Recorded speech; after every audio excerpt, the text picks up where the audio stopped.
This is a short guide on how to buy shares of dLocal Limited. dLocal is a fintech payments company listed on NASDAQ under the ticker DLO, and this video is educational, not financial advice. To buy DLO, you need a broker.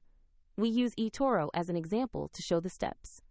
After signing up, you will verify your account with an identity document and add funds to make a purchase.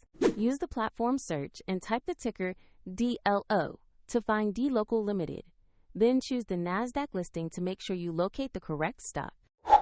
Open the dLocal stock page to review basic company information and the price chart. Confirm the name, NASDAQ listing, and ticker DLO to ensure it is the right asset. Click Invest or Buy. Enter the amount you want to invest, then carefully review and confirm the order details. If the market is closed, the order may execute later, and if you lack funds, the platform will ask you to add money before confirming.